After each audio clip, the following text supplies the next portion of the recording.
¿Cuánto tiempo crees que una cabeza podría estar viva después de ser guillotinada? ¿Segundos? ¿Minutos? ¿Tal vez horas? ¿Cuánto tiempo? ¿Quieres saberlo? Pues acompáñanos a descubrirlo en este video. La dama, la viuda, la navaja nacional. Estos eran algunos de los nombres con los que se le conocía a la máquina de decapitación más famosa del periodo de terror, la guillotina. Antes de la guillotina, la decapitación era manual, por decirlo de alguna forma, con hacha o espada, y entonces se ideó la manera de dar una muerte más limpia y humana. El uso de la guillotina en Francia fue algo así como un deporte para espectadores. En Francia, la guillotina fue como el desfile del día de Macy, una fiesta en la puerta trasera del Super Bowl, y el papel de Frankenstein con los aldeanos persiguiendo al monstruo de Frankenstein con antorchas y horquillas. En aquel entonces los parisinos vivían para este tipo de cosas. Hoy vamos a aprender sobre cómo era durante el periodo de la guillotina en Francia. Ahora, esconde tu cuello que nos vamos a Francia. Se debe de tener en cuenta que Francia mantuvo la guillotina hasta finales de la década de 1970, el 10 de septiembre de 1977 para ser más exactos. Las ejecuciones públicas terminaron 38 años antes, el 17 de junio de 1939, cuando Eugene Weidmann fue sentenciado por la condena de 6 asesinatos. Mientras llevaban a Weidmann a la guillotina y asumió el cargo, la multitud de ruidosos parisinos aplaudió, abucheó y gritó. Básicamente se divirtieron demasiado con el espectáculo. Alguien en la multitud incluso filmó en secreto toda la cosa. Y fue entonces cuando el gobierno francés puso fin a las fiestas de visualización. Después de Weidmann, toda la actividad de guillotina de Francia tuvo lugar en privado en el patio de la prisión. Esto resolvió dos problemas. Uno, los verdugos podían confiar en una guillotina funcional.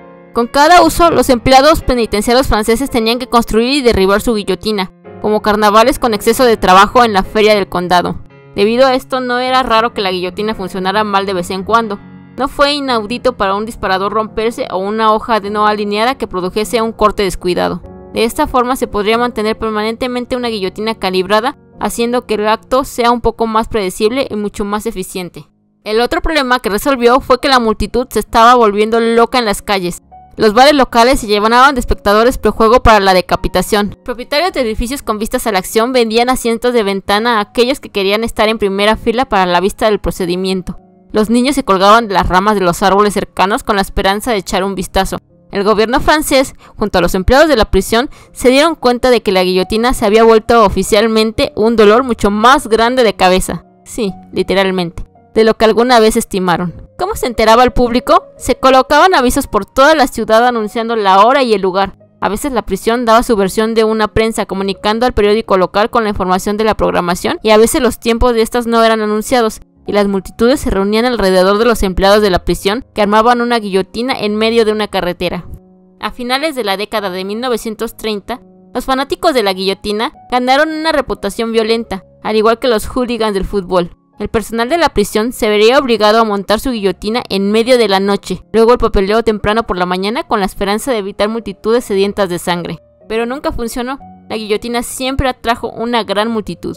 La guillotina tiene un aspecto bastante amenazador. Hay que recordar que este dispositivo fue un invento relativamente nuevo, entonces parecía inusual. Fue diseñado para ser rápido, limpio y humano. Su hoja de metal en ángulo descansaba en lo alto por encima de la multitud para una máxima visibilidad. Era una bestia intimidante. Todo era magro y sin relleno. El diseño simple de la máquina se inventó de un rectángulo de madera muy alto y estrecho, como un marco de ventana, excepto que en lugar de una ventana deslizante tenía una gran hoja de acero pesado que en teoría haría un corte limpio. La cabeza caería suavemente en una canasta tejida llena de acerrín. El acerrín estaba ahí para absorber cualquier cosa, el resto se metía en un ataúd barato.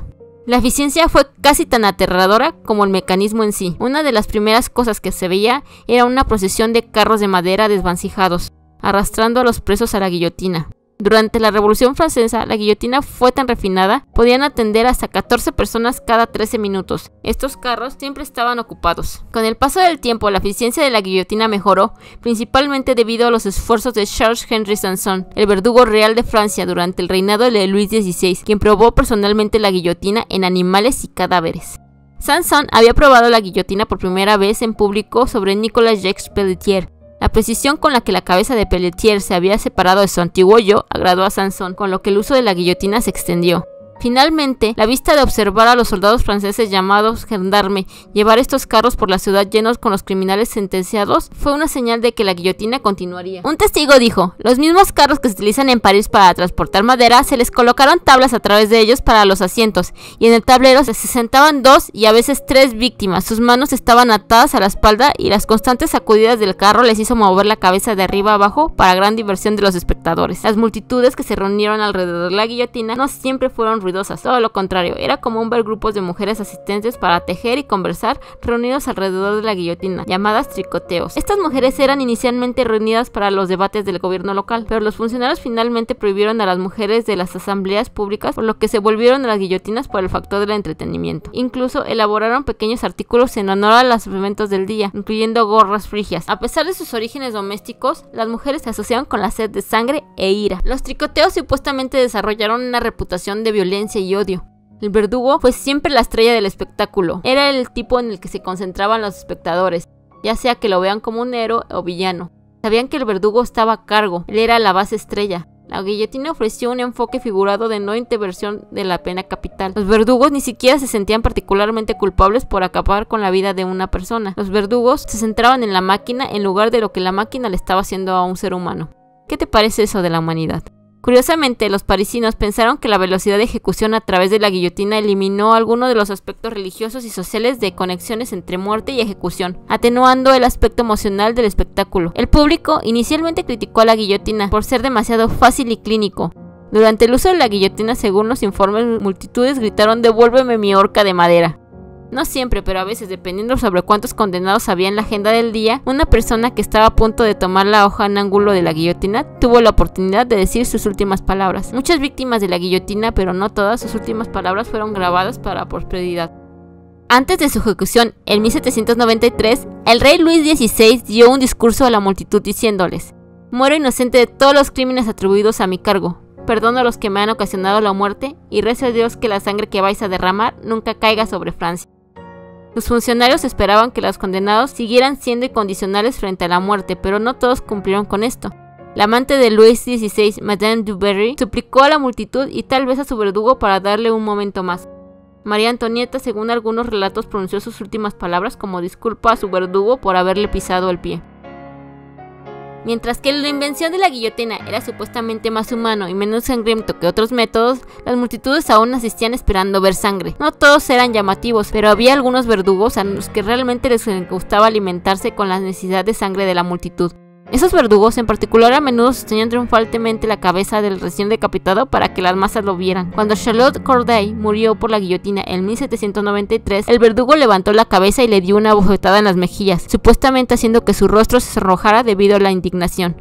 Un espectador escribió sobre este incidente, notando que los ojos parecían retener la especulación por un momento o dos, y hubo una mirada en la espantosa mirada con la que ella miró fijamente a la multitud que implicaba que la cabeza era consciente de la ignocia situación. Un año después, en 1794, Robespierre, el incorruptible, fue condenado a la guillotina, esto durante el famoso reinado del terror, y accedió a dar un último experimento para la ciencia, relacionado con su cabeza. Los testigos declararon que sus ojos parpadearon durante 15 segundos después de la decapitación. La cantidad de sangre en las guillotinas causaba olores horribles, lo que provocó que los residentes dentro de su proximidad se quejaran. A veces la sangre de los presos llegó a ser apreciada, como cuando las multitudes se apresuraron a mojar sus pañuelos con el río sangriento dejado por el rey Luis XVI. La guillotina puede haber cambiado el espectáculo de la muerte, pero no lo eliminó. ¿Cómo crees que reaccionarías ante la escena de una guillotina? Si fueras el parisino promedio, es muy probable que te desmayases o vomitases. Alberto Camus escribió sobre la experiencia de su padre presenciando la guillotina, algo que hizo que el hombre vomitara y nunca hablara del evento de nuevo. Según las reflexiones de Albert sobre la guillotina, escrito en 1957, su padre vio cómo un asesino convicto en Argel murió a través de la guillotina durante la Primera Guerra Mundial. Mi padre quería asistir a una ejecución, se levantó cuando aún estaba oscuro. Por el lugar donde la guillotina se instaló estaba en el otro extremo de la ciudad, y una vez allí se encontró con una gran multitud de espectadoras.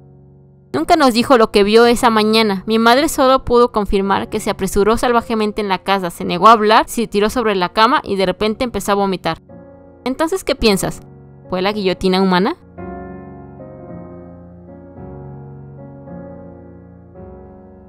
Si el video te gustó, no olvides dejarnos tu manita arriba y suscribirte.